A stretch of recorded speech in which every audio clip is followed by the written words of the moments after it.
Hello, good morning, mayong aga sa tanan, ilabi na gid sa nagalantaw, subong nga adlaw. Bago nga pala ang lahat, ako nga pala si Buhay Meter Reader, isang ama na may pangarap para sa pamilya. Pangarap kong mabigyan sila ng magandang kinabukasan. Kaya kung ikaw, isa din yun sa mga pangarap mo. Tara, sabay-sabay nating tuparin yun. Pagkagising ko nga dito mga kabuhay meter reader, agad akong nag-init ng tubig at nang kumulo na, agad ko namang sinalin sa may thermos. Nang maisalin ko na, agad ko namang kinuha yung pork chop sa rep. At agad ko naman itong hinati ng dalawang parte ng 3 pirasong pork chop. Bali iluluto ko nga pala yan, adobo ko lang. Para bago ako pumasok sa aking trabaho ay makapag-almusal na rin ako at ang aking mag-iina. Kumuha na nga pala ako dyan ng sibuyas at saka bawang para panggisa para mabango naman ang ating niluluto. Pagkatapos kong magayat ang sibuyas at saka bawang, sinilip ko yung panganay kong anak at saka yung asawa ko at saka yung bunso ko. So bali gising na nga pala dyan yung aking asawa. At agad naman ako nagpainit ng kawali at nang uminit na, naglagay ako ng mantika.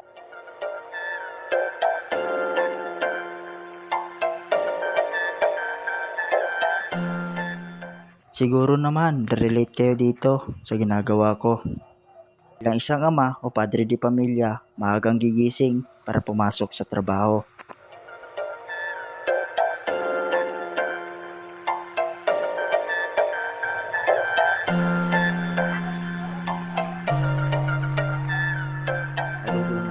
At habang nakasala nga pala dyan yung aking niluluto, agad naman akong pumunta sa aming motor para punas-punasan ito. Nang sa ganun, matanggal yung mga nakakapit na dumi o alikabok. Bali itong motor nga pala namin, 3 taon namin itong hinuhulugan. At sa wakas, konti na lang, ilang buwan na lang at matatapos na. Bali ganito lang pala ako, mga kabuhay meter reader, tuwing umaga. Pinupunasan ko lang yung motor ko para maging malinis naman tingnan bago ko gamitin. Kahit naman siguro ikaw, kapag malinis tingnan, ay kaya-aya naman. Bali itong motor nga pa lang ito, bali pangalawang motor namin to. Pangalawang motor na naging pangalawang kaagapay sa paghahanap buhay. Konting-konti na lang matatapos na namin. Bali yung una naming napundar na motor ay yung Rusi namin na kulay blue na siya naman ginagamit ng pinsan ko sa ngayon sa pagpasok sa kanyang trabaho. Medyo may kalayuan din kasi yung pinapasukan niyang trabaho.